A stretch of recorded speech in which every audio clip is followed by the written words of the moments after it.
Bonjour à tous, bonjour à toutes, je vous retrouve aujourd'hui pour vous parler de mes favoris que j'appelais autrefois les favoris random et j'ai décidé de davantage les appeler les favoris culture parce que je glissais auparavant des favoris qui étaient un petit peu divers et variés, il pouvait même y avoir des favoris mode et j'ai vraiment envie de supprimer les favoris mode de ces favoris là. J'ai fait la dernière édition de ces favoris sous forme d'article, j'avais fait un article qui s'appelle Je lis, j'écoute, je regarde et je pense que cette série de favoris culture va s'appeler comme ça. Donc on est là pour un nouvel épisode de Je lis, j'écoute et je regarde.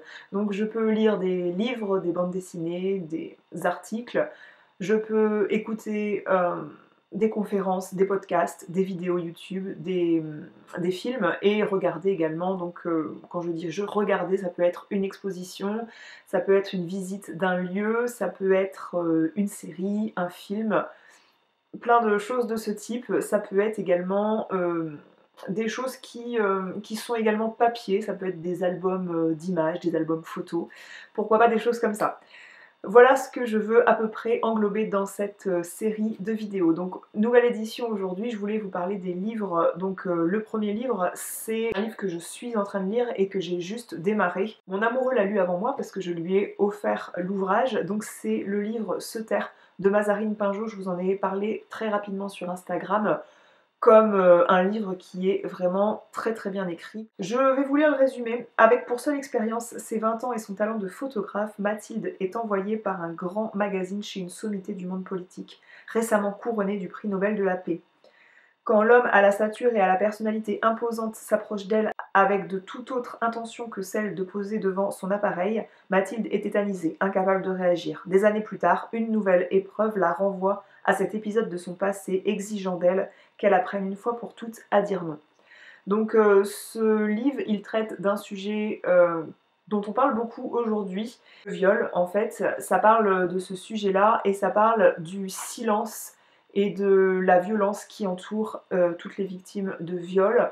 Et du coup, ce livre, il traite avec subtilité et avec beaucoup d'excellence, puisqu'il y a une qualité d'écriture qui est vraiment excellente. Ça traite du viol, de la haine, du secret et ça soulève chez le lecteur, en tout cas chez moi, une certaine empathie et à la fois de la révolte, de l'indignation. Et du coup, je trouve que ce livre, de par toutes ces émotions qu'il peut dégager chez moi, je trouve qu'il est vraiment réussi. En tout cas, j'en suis là, à la page 58, et je trouve que ce livre est vraiment bien. J'ai lu des choses un peu plus, j'allais dire légères, mais un peu plus simples, on va dire, dernièrement. Donc j'ai fini le livre Souvenir de la marée basse, donc, dont je parlais dans l'article Je lis, j'écoute, je regarde, le dernier. Et là, j'ai lu le dernier tome des cahiers d'Esther de Riyad Satouf. Donc Riyad Satouf, c'est un illustrateur, un auteur de bande dessinée et un réalisateur. Il s'est fait connaître en tant que réalisateur par le film Les Beaux Gosses, que bon, moi j'ai pas trop apprécié ce genre de film. Enfin, je l'ai pas vu, mais c'est pas le genre de film qui m'attire du tout. Il s'est fait connaître notamment par L'Arabe du futur, donc c'est son histoire qu'il raconte dans L'Arabe du futur. Et dans Les Cahiers d'Esther, en fait, il regarde le monde au travers des yeux d'une petite fille, parce que le premier tome de la vie d'Esther, des cahiers d'Esther, c'était une petite fille de 10 ans. Aujourd'hui, elle a 13 ans, donc c'est le quatrième tome qui est sorti, et c'est des planches de bande dessinée qui paraissent tout au long d'une année scolaire dans l'Observateur, et à la fin de chaque année scolaire, eh bien, Riyad Satouf produit une bande dessinée qui regroupe toutes les planches de l'année parues dans le journal. Riyad Satouf, il s'est fait aussi connaître parce qu'il il faisait une illustration dans Charlie Hebdo autrefois, et du coup, il s'est fait connaître pour ça. Donc cette bande dessinée, j'adore observer le monde au travers les yeux de cette jeune fille qui maintenant devient une jeune fille, hein, c'est vraiment une adolescente, et du coup là elle est chamboulée par un paquet d'émotions. Il y a un paquet d'émotions qui la submerge, notamment dû à tous les changements hormonaux qui ont lieu à l'entrée dans l'adolescence. On fait face encore à tous les sujets politiques qui sont d'actualité. Elle réagit face à tout ça, parfois avec un langage assez fleuri, pour lequel elle s'excuse de temps en temps auprès des lecteurs, donc c'est assez rigolo. Et bref, on est très attaché en général à ce personnage. et j'aime beaucoup, j'aime toujours tout autant. Je vous en avais déjà parlé en fait de cette série de bande dessinée, et j'adore, et je trouve que si on a à la maison des adultes, enfin des parents qui ont des ados à partir de 11 ans, je trouve qu'ils peuvent tout à fait lire ce type de bande dessinée. Et si justement ils ne s'intéressent pas aux actualités par rapport aux journaux, s'ils ne lisent pas les journaux, et s'ils n'écoutent pas les informations à la télévision, ça peut un petit peu les faire rentrer là-dedans. Ils peuvent tendre une oreille sur les sujets d'actualité, et c'est intéressant, et je pense que si on a des ados à la maison, parents et enfants peuvent venir à se battre pour lire la BD en premier. Pour faire le tour du 9e art chez Riyad Sattouf, je me suis penchée du coup, après tout le monde, sur l'Arabe du futur. Le livre raconte l'enfance, somme toute assez banale, d'un enfant, donc de Riyad Sattouf, au travers les différents pays qu'il a traversés avec sa famille, donc la Libye de Kadhafi, et la Syrie, et également la France. Et son père voulait un petit peu qu'il soit l'arabe parfait, l'arabe du futur, bien sous tout rapport. Et pour le coup, il raconte son enfance au travers une bande dessinée. Donc c'est assez particulier, du coup, une autobiographie au travers d'une bande dessinée. C'est fait avec des dessins qui sont pleins de rondeur, majoritairement en noir et blanc, et pour marquer les différentes étapes de sa vie, pour marquer ses différents voyages, eh bien, il a ajouté des couleurs. Donc je sais plus, je crois qu'il y a le bleu, blanc, rouge pour la France, il y a le jaune pour la Libye, je ne sais plus. Mais en tout cas, ça marque les différentes atmosphères qu'il traverse, et notamment les différents pays qu'il traverse, ce changement de couleur au travers le livre.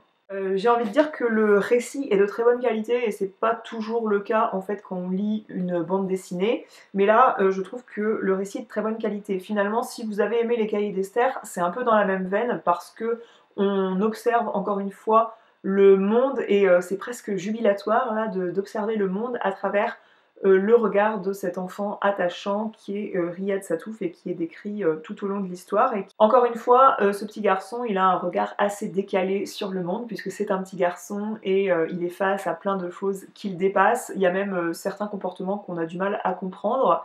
Et je trouve que le livre, en tout cas, décrit bien... ça dépeint bien en tout cas les différences en termes de culture, de mode de vie et de politique entre tous les pays qui sont cités dans ce bouquin. Donc ouais, je trouve que c'est très distrayant à parcourir ce type de BD. J'ai également parcouru, c'est pas quelque chose qu'on lit comme livre de chevet, en tout cas moi je trouve pas, j'ai reçu de la part des éditions Nathan Jeunesse des livres donc, qui sont des activités de créativité proposées à proposer à son enfant, donc dès le plus jeune âge. Donc on a La vie simple, choisir la simplicité volontaire pour l'éveil et l'autonomie de l'enfant, et on a plein d'activités proposées à faire avec son enfant. Donc là on a cuire son propre pain pour l'activité de faire des boules de pain, idée de bricolage à partir de 3 fois rien, fabriquer son métier à tisser, tisser des végétaux, donc pour faire ce genre de choses. Du coup je ferai pas tout avec mon fils, mais je trouve qu'il y a des choses qui sont bonnes à récupérer. Faire un tableau floral à offrir, j'ai trouvé que c'était hyper sympa, et c'est des choses qui ne demandent pas beaucoup, beaucoup d'investissement financier, mais c'est ce qui permettra de passer du temps de qualité avec son enfant pour confectionner des choses, et pour qu'il utilise ses mains pour faire quelque chose. On vous propose aussi des idées pour cuisiner à partir de presque rien, en laissant faire l'enfant. Donc là on a des galettes pas comme les autres, avec de l'ortie. J'ai trouvé ce livre intéressant à parcourir. Pour tout vous avouer, j'ai pas encore exploité le contenu, c'est-à-dire que j'ai rien fait faire à mon fils, mais ça fait pas longtemps que je l'ai reçu. Mais en tout cas, ça m'a donné envie. Donc, par ce fait-là, je trouve que le livre, il est bien réussi, il est bien présenté pour me donner envie de suggérer quelques activités. Il y a aussi tout simplement des activités d'observation qui sont super simples à mettre en œuvre, et que moi je mettrai plus en œuvre au printemps. Donc c'est pour ça que ce livre, je l'ai même pas rangé. Je l'ai laissé là, il était sur ma commode en fait en bazar. Par exemple, là c'est une activité d'observation des feuilles sur les tiges. Est-ce que les feuilles sont placées de façon alternée ou opposée? Et puis on peut faire des petites activités de classement avec son enfant. Je trouve c'est sympa pour observer la nature, et il n'y a rien de plus apaisant que d'observer la nature. Un autre livre dans la même veine, j'ai trouvé 60 activités Montessori, mais en cuisine cette fois-ci, où là on va parler de casser un œuf, presser des agrumes, et je trouve que ça permet de rappeler que l'enfant il est capable de plein de choses. On lui fera pas forcément casser un œuf dès le départ parce qu'on a envie, quand on est pressé au quotidien, on a envie de faire seul pour se dépêcher à faire à manger le soir, alors que faire la popote avec ses enfants, c'est des moments de partage qui sont intéressants. Moi je le fais beaucoup à la période de l'Avent, notamment pour faire les petits sablés, pour les petits gâteaux qui sont typiques de Noël, mais aussi on peut faire plein de choses tout au long de l'année en fait, autant lui faire laver les légumes, ce que moi j'ai tendance à lui faire faire. Je lui fais pas vraiment peler les légumes, mais j'essaye de lui faire laver, de lui faire transvaser les choses, et là il donne d'autres activités, donc utiliser un moulin à légumes, vous savez le vieux presse-purée là. Donc moi j'en ai pas, mais ma grand-mère en a un, faudra qu'elle me le prête un de ces quatre pour qu'il l'utilise, ça serait rigolo. Faire des assiettes pour cuisiner pour de faux, donc avec des feuilles, pour leur apprendre un petit peu à jouer dehors avec ce qu'ils ont sous la main, et pas forcément fournir des petits trucs en plastique, enfin des jouets d'extérieur pour qu'ils jouent. Parfois, il faudrait un petit peu rappeler aux enfants qu'ils peuvent jouer avec les feuilles qu'ils peuvent ramasser par terre et tout, donc pour cela, j'ai trouvé ce livre intéressant. Parce que je le trouve magnifique, je vais vous en reparler par ici, j'en ai parlé dans mon dernier vlog, j'en ai parlé, le vlog de cette semaine du coup, j'en ai parlé sur Instagram au travers d'une photo, la grande encyclopédie de l'histoire qui est tout à fait accessible pour des adolescents, mais pour une nulle en histoire comme moi, en tout cas moi j'ai du mal à me rappeler de tout ce que j'ai pu voir dans ma scolarité en histoire, autant l'histoire de France que l'histoire du monde. Et eh bien, je trouve que ce livre est un condensé de tous les savoirs à acquérir en histoire, et c'est présenté de façon très pédagogique, donc à chaque fois une frise qui rappelle toutes les grandes étapes, et une carte pour situer géographiquement les étapes, les civilisations. Donc vraiment rien n'a été zappé jusqu'à la Russie, la colonisation de l'Amérique, la Chine, le Japon. On va parler maintenant de ce que j'ai pu regarder, donc regarder en termes de films, de séries. Et nous sommes allés au cinéma, je vous en ai même fait un petit gag sur Instagram en vous disant que attention, attention, ce n'est pas étonnant si il ne fait que pleuvoir. On était au restaurant et on a fait un ciné derrière, ce qui est assez exceptionnel. Donc on a été voir La Belle Époque, le dernier film de Nicolas Bedos. C'est l'histoire en fait de Victor, qui est représenté par Daniel Auteuil, qui est un de mes acteurs favoris. Donc c'est l'histoire de Victor, qui est un sexagénaire désabusé, qui pour sa femme est plus du tout dans la tendance en fait. Elle est fan en fait de la réussite de son fils Antoine, qui est un entrepreneur brillant, et pour le coup elle ne regarde plus son mari, et quand bien même elle regarde, il va l'insupporter parce que pour elle c'est devenu un vieux con, quoi. Il n'y a pas d'autre mot. Pour lui remonter le moral en quelque sorte, son fils Antoine va offrir à Victor une expérience, une attraction d'un genre totalement inédit. Il est invité à replonger dans l'époque de son choix grâce à des artifices théâtraux, à des décors, à des scènes qui retranscrivent une période de l'histoire. Et du coup, lui, il choisit de revenir à une période des années, je crois que c'est les années 70 à peu près, donc 40 ans en arrière, où il a rencontré l'amour de sa vie. Alors très sincèrement, je ne suis pas une fan de Nicolas Bedos, je dirais même que j'aime pas trop le personnage, du moins je me sens très éloignée en fait de ce genre de personnage, mais là je dois dire que le scénario est brillant. En fait, on se remet en question vraiment en voyant ces personnages vivre cet amour fané, on se rend compte un peu de l'impact de nos comportements sur notre vie, sur la vie des autres. Le jeu d'acteur est brillant, quoi. Moi, Daniel Auteuil, je l'adore, autant dans Manon des Sources que j'ai beaucoup aimé le film, je l'aimais. C'est aussi l'intervention de Guillaume Canet aussi qui fait que le film est bien, parce que moi j'aime beaucoup cet acteur. Et l'actrice aussi, Doria, je sais plus son nom, mais elle est vraiment somptueuse. et c'est drôle, ouais, on s'ennuie pas tout au long du film, donc c'est vraiment savoureux, c'était la cerise sur le gâteau avec le restaurant.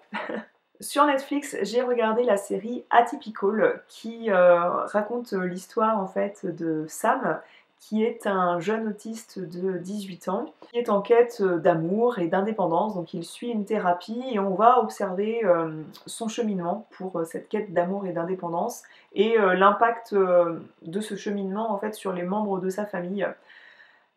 J'ai aimé cette série parce que donc déjà les personnages sont ultra attachants sans être dans le cliché beau gosse. On n'est pas dans le casting de mannequin. Pour une fois, on est sur... je trouve qu'ils ressemblent beaucoup à des gens comme vous et moi. Je ne sais pas à quoi vous ressemblez, mais vous voyez à quoi je ressemble. Bref, en tout cas, on n'est pas dans le cliché mannequin. Voilà, par exemple, The Hundred, je trouvais que c'était vraiment... au début, j'avais eu du mal à accrocher à cette série parce que c'était vraiment dans le cliché. On a fait un casting dans les mannequins ados, quoi. Finalement, là, on n'y est pas du tout là-dedans.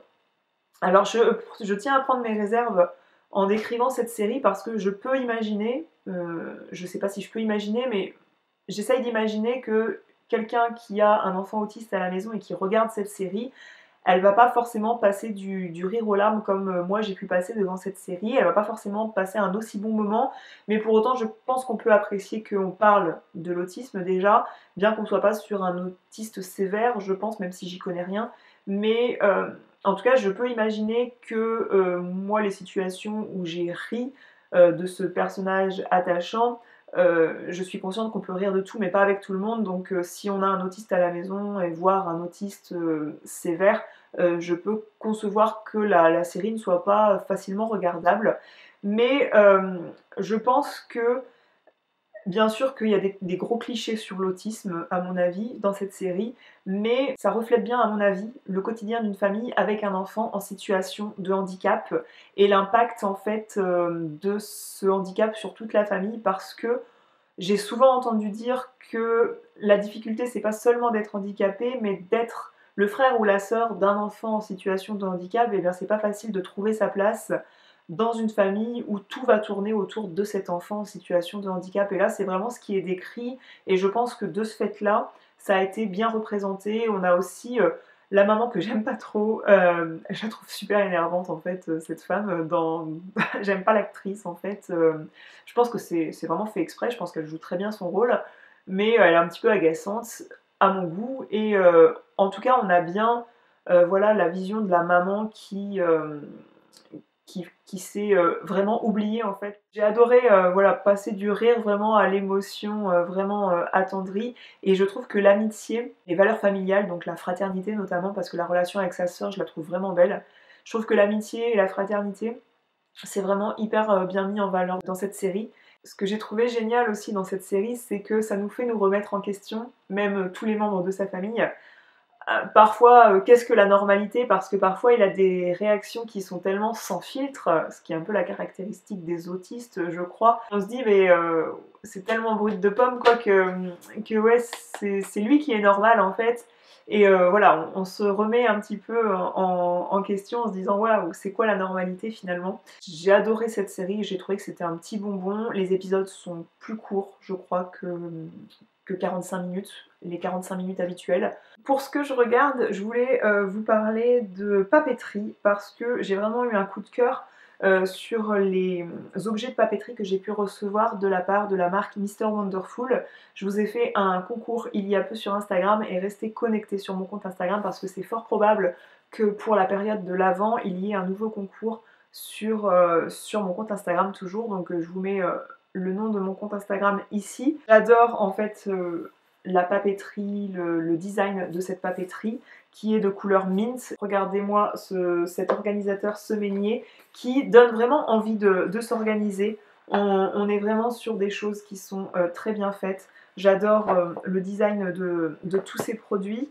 Le bullet journal, j'ai vraiment hâte de commencer l'année 2020 pour m'en servir, puisque à chaque 1er janvier je démarre un nouveau bullet journal. Là, à l'intérieur des petits pointillés, il est déjà un petit peu pré-décoré et un petit peu pré-rempli, ce qui permet de laisser libre cours à sa propre organisation, sa propre créativité, mais ça mâche un petit peu le travail parce que moi parfois j'ai pas forcément envie de faire les cases, de faire les dessins, et celui-ci il est pré-rempli, juste ce qu'il faut, et il est canon, donc j'adore cette papeterie. Je voulais vous parler d'un nouveau loisir que j'avais démarré en 2019, donc au cours du premier semestre.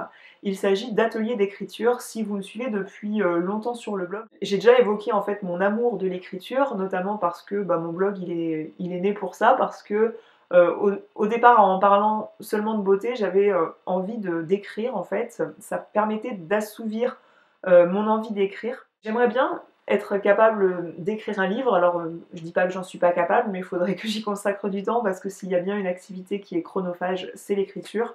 Pour le coup, j'avais envie d'être guidée, j'avais envie de m'exercer à écrire sur des sujets qui sortiraient de ma zone de confort, puisque c'est vraiment là que la magie intervient quand on sort de sa zone de confort. Donc, je me suis inscrite à des ateliers d'écriture. Et j'ai adoré faire ça. Donc j'en ai fait 5, je crois, maximum. Ça a démarré avec le fait que ma bibliothèque municipale à laquelle sont inscrits mes enfants, il y a eu un atelier d'écriture qui était offert. Donc en 2 sessions, on pouvait s'inscrire à l'une des 2 sessions. On a eu l'occasion d'écrire sur la beauté, parce que le printemps des poètes en fait était sur la beauté. Donc ça a commencé mon mon aventure des ateliers d'écriture a commencé au printemps dernier. On a écrit en s'inspirant de poèmes. Et ouais, j'ai adoré en fait faire ça.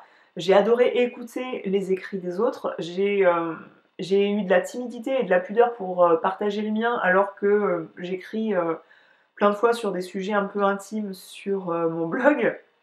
Mais pour autant, là, j'étais pudique de lire, de partager mon écrit.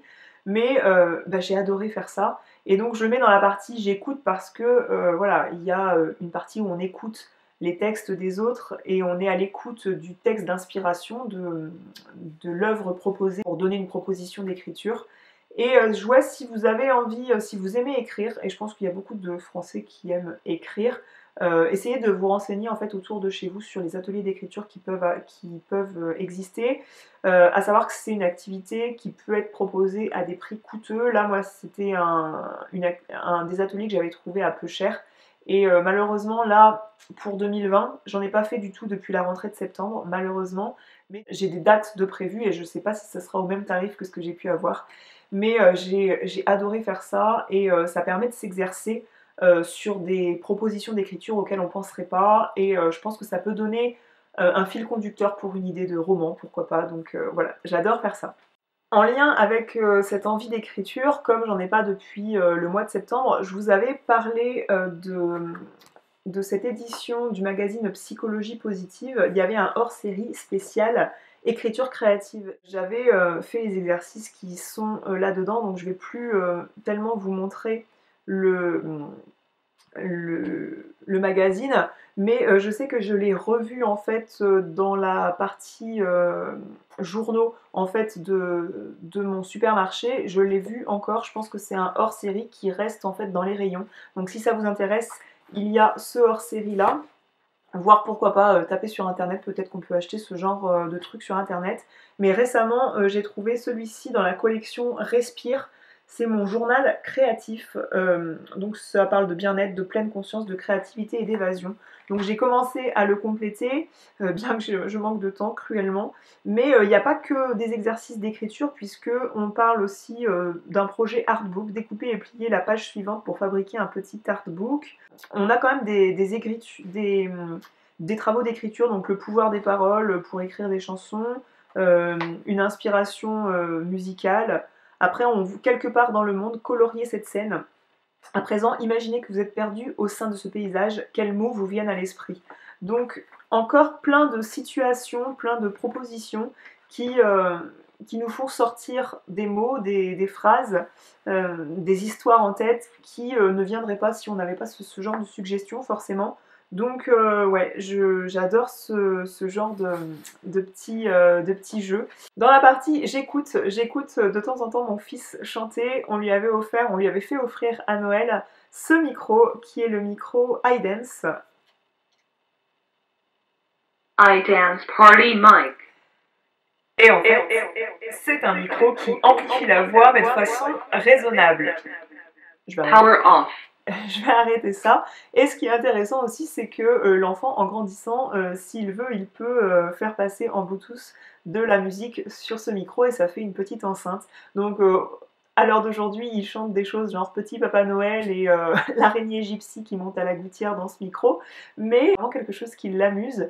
Et ça casse un peu la tête s'il se met à faire des bruits ultra bruyants exprès, mais quand il chante une petite chanson et qu'on est dans le truc festif de chanter avec lui, eh bien c'est une activité qui est rigolote. Et donc c'est plus fragile qu'un micro qui serait plastoc, plus adapté peut-être à son âge, mais ça va. Le truc est assez résistant, il l'a fait tomber 2 fois, ça fait un bruit atroce, mais ça va. Donc c'est un truc qu'on aime bien à la maison. Du coup, c'est un truc qu'on est satisfait d'avoir suggéré en idée cadeau et je voulais vous le suggérer également pour Noël si vous avez encore des idées cadeaux à combler.